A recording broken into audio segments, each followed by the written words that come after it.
Welcome back. Now, according to Afrobarometer, South Africa's youth are generally seen as disengaged from conventional forms of political participation.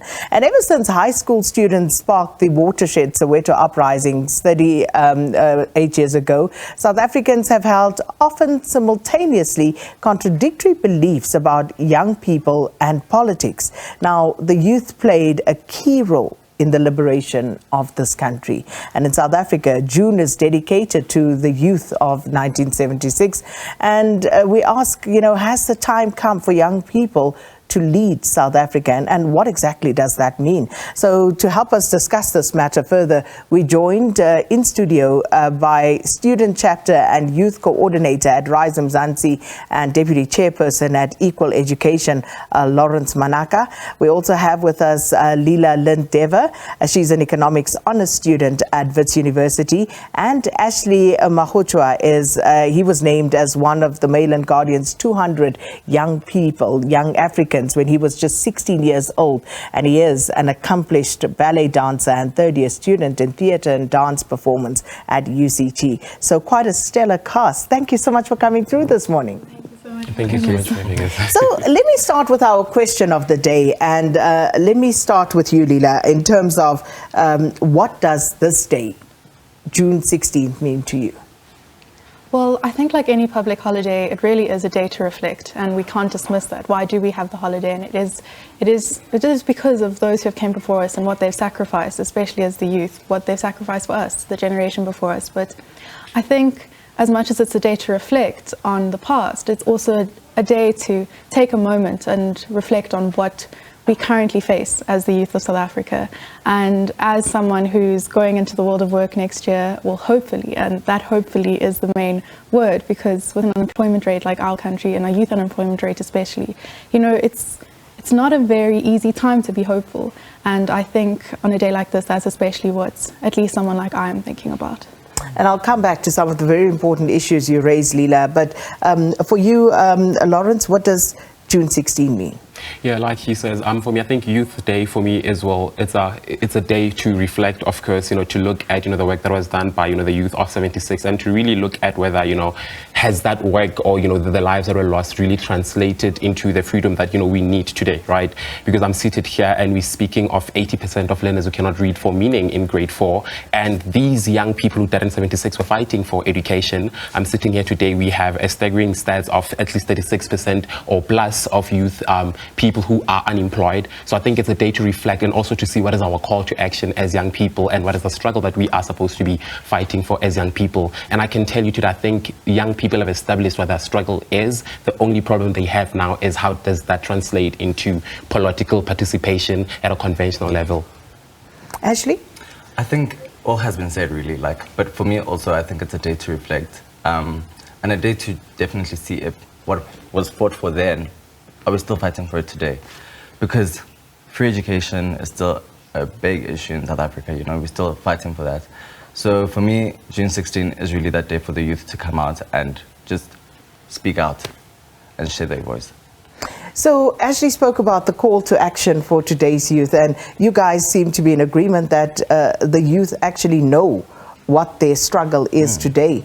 But if we were to drill down into that, Leela, what is the struggle for today's youth? You spoke about the anxiety around, unemployment, and you are studying currently, but you don't know if you're going to have a job when you enter the job market next year. So what is the call to action for youth? And is it a message that is universally understood amongst the youth of South Africa?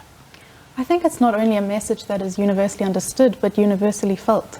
And I think really we're also the privileged few. We're sitting here as university students, firstly. I already have a degree under my name. I'm already in such a minority in our country, and I'm scared of not finding a job. And I think that in itself is evidence of the greater struggle. Like you said, our literacy levels, young people, often I think sometimes our age group sort of runs with this conversation, but it's about the youth. It's about even those in school now. What opportunities are being taken from them at this point in time purely because they can't read and write? And like I said, if we're privileged in our position now, just because we've been able to have higher education, the the majority, what are their chances? What are those struggles first and foremost, opposed to us looking for employment next year? And I think that's really, like I said, what's felt amongst young people in this country more so than, what we understand of it. Yeah. So what needs to be done about it, Lawrence?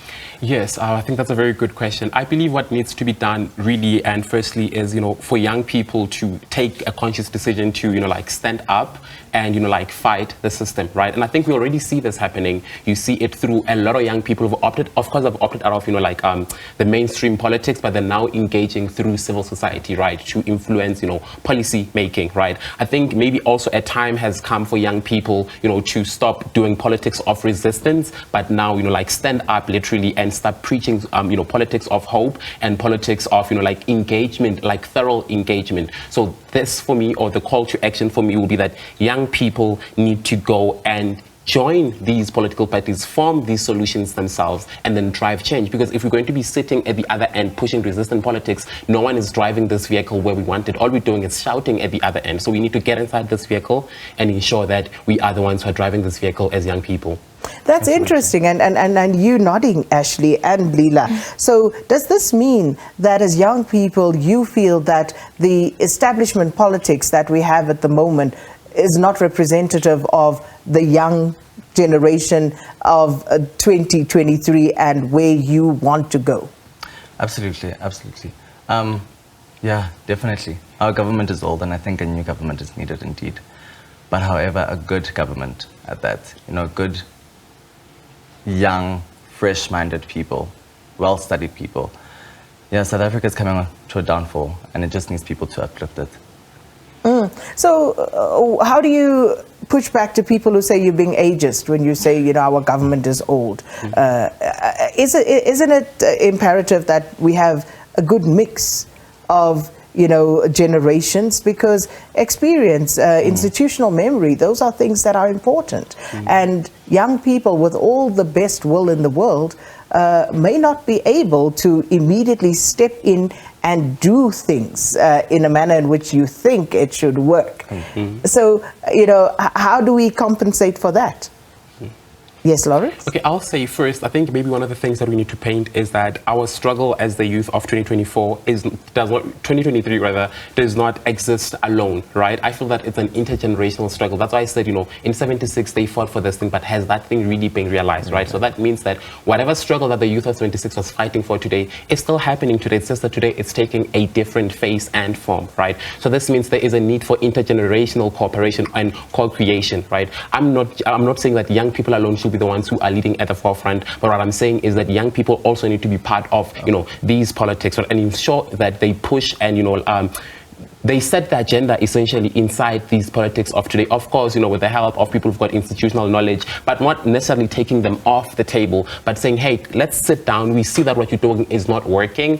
Now let's do something that's different. Bring our brains to this table. Because I'm thinking we have an ESCOM crisis, but have we ever seen something that is centered around the youth, where the youth has to go and decide or think about what the solutions for the ESCOM is, right? So what I'm saying is that we need solution-driven politics, right? Not the politics of just, spreading fear and hope without anything that is driving it. That's why I think politics of community organizing and politics of going to people and understanding what their struggles are and not telling them what they should be doing is what we should be doing. And that being said, there's a need for this co-creation between these two generations.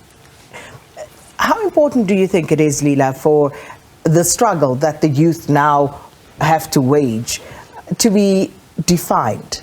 Because it's very easy to talk about, we need to get into this vehicle and drive it, but where are you driving it to? What exactly is it that you're hoping to achieve? And something that very often, revolutions don't take into account, and why they fall flat in the end, is what happens once you get there.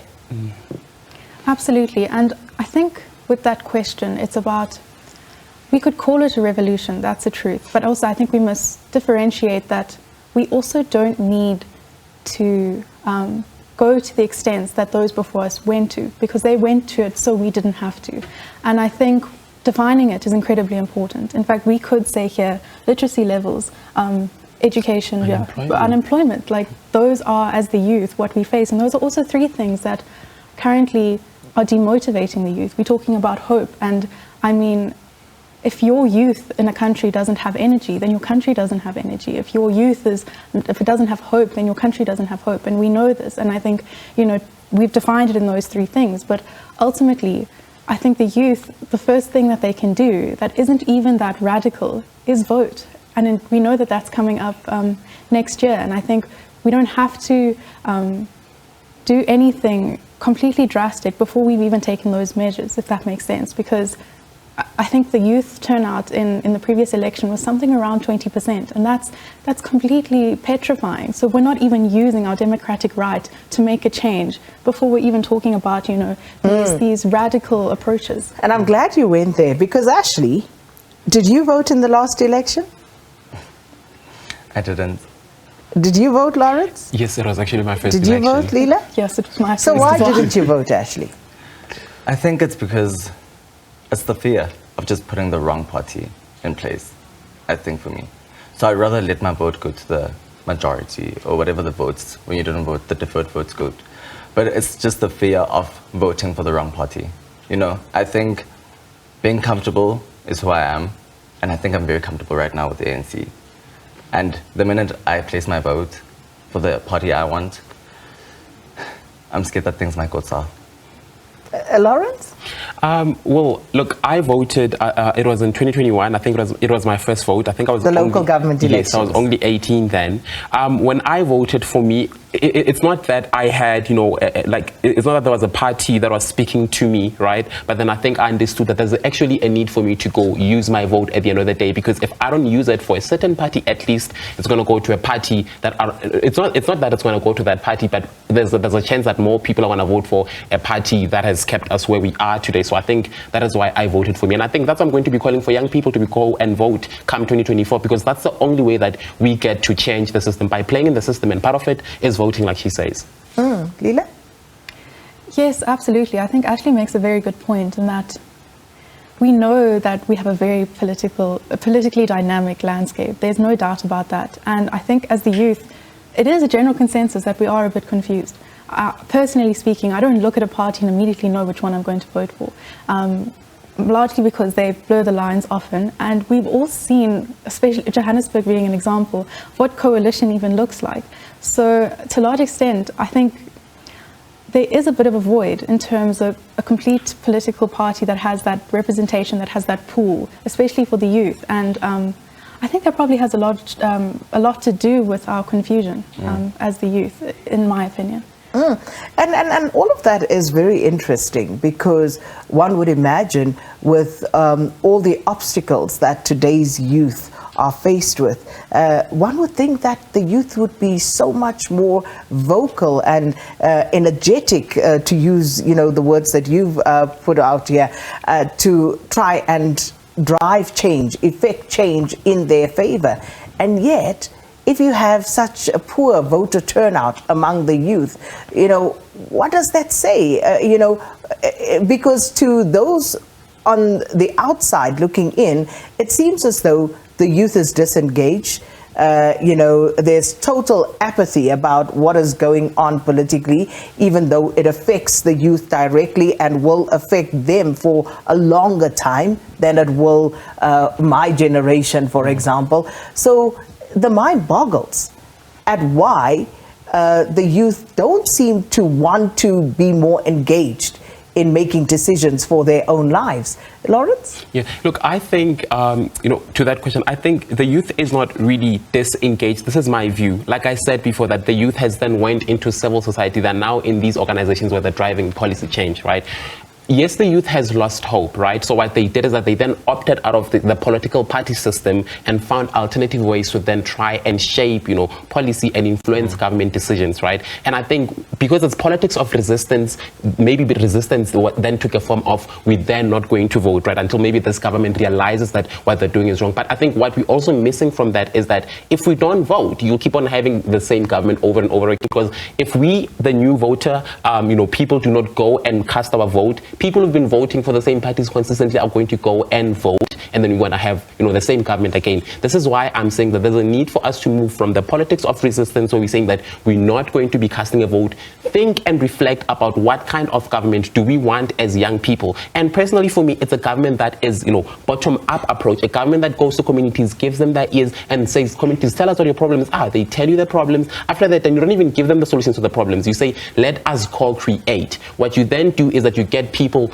to be active in their communities, and people will think about solutions on, the problems that they have. And they're most likely to go vote because they understand now the politics and the dynamics of their community more than anything, and they have those solutions. And if they want to see those solutions coming to pass, clearly there's a need for them to go cast that vote in order to have someone from the space of theirs go sit either at local government or at national government and implement those solutions that they came up with. I definitely do think that there's a lack of a hybrid between government and communities, government and the youth also. Because sometimes you find leaders sitting within the parliament and everything, but then they speak to deaf ears or they don't have a vote at the end of the day, like in topics of deconstructing and decolonizing education. They ask the student, what do you need? And then at the end of the day, they don't have a vote into making the final decision, or they kept out from the decision making, and then like, boom, whatever I just said was useless to everyone.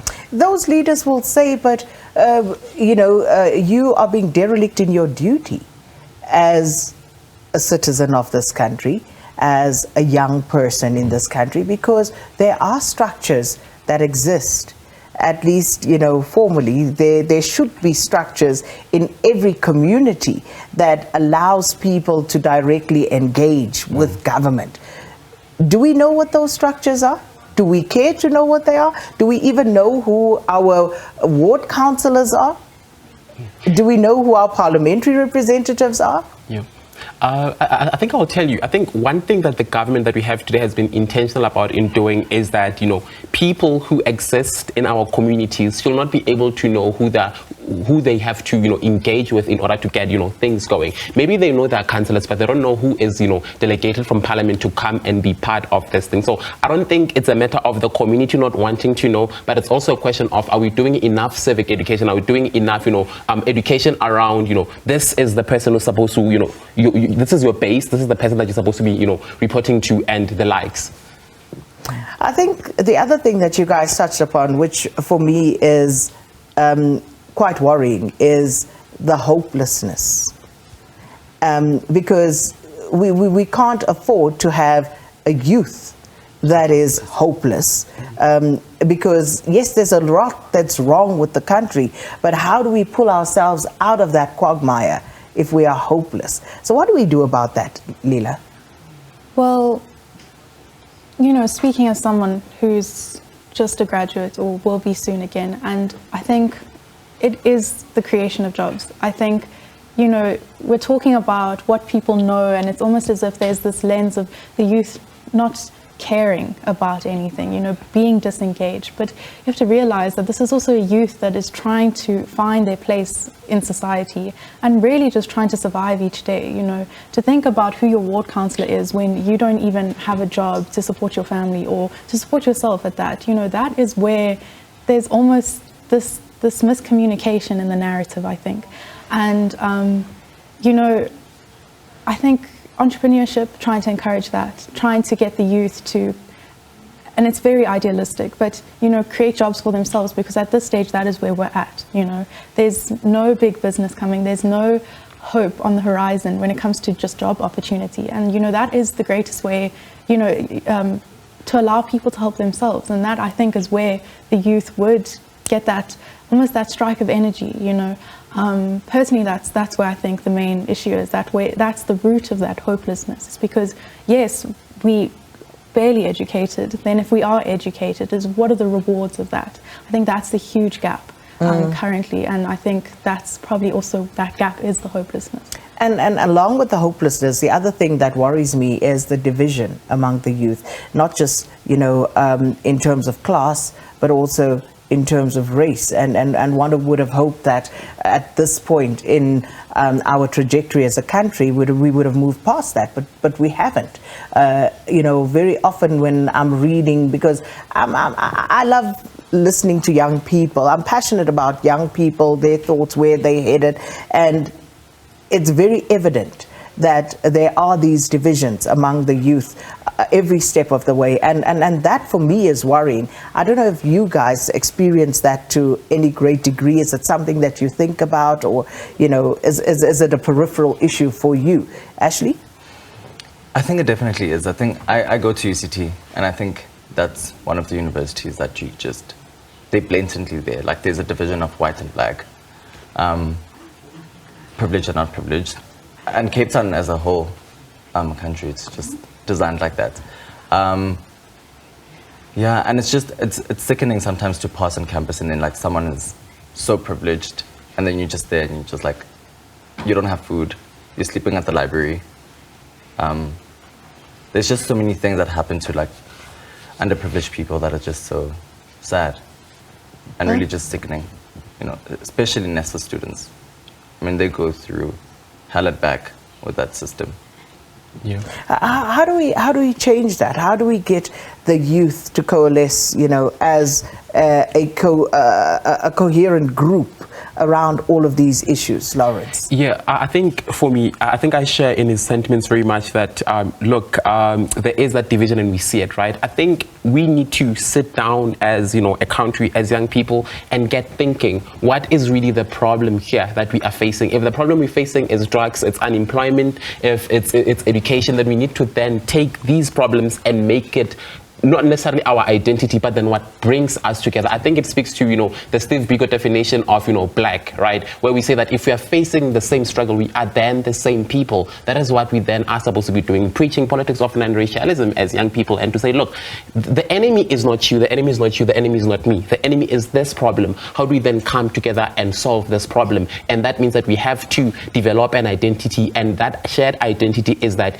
we all are facing the same problem. Maybe let's take this problems and put them on the ballot paper. If anyone comes to me and says, put me in power, I'm going to do this, and you don't have these problems on paper and you do not hear that from me, then I'm not putting you in. I think that's how we can build, like this communityhood of young people who are thinking about the same thing, centering our problems. We have a minute, so 20 seconds each.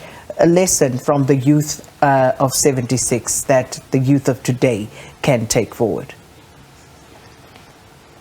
I think is probably to be brave, to go for it, to find that hope and to contribute to something bigger than yourself. Speaking to your last point that you said, I think that's critical. Every youth, every person, every color, every class, it's up to all of us collectively to make some sort of a difference. Okay, Leela took 30 seconds, so you have to. Okay, for me, I would say that they threw the stones, let us gather the stones and think of how we're going to be rebuilding, because Rise Mzansi says 2024 is our 1994, so that's where we have to go and make change next year. Ashley? I think it's seeing the light in the dark tunnel. So always know that there's something there at the end. Thank you so much to all of you. So enlightening, and always privileged to listen to the youth. And they always have the greatest ideas, and hopefully they will be able to gather and make sure that they carve a better path for all of them as the young people of South Africa. Our guest, youth and education activist Lawrence Manaka, Leela-Lind Devar, who's an economics honors student at Wits University, and Ashley Magutshwa, who's named one of the Mail and Guardian's 200 South Africans when he was 16, young South Africans, and he is, of course, also an accomplished ballet dancer and third-year student in theatre and dance performance at UCT. Let us know your thoughts at Morning Live SABC. It is 8 o'clock, time for your latest news.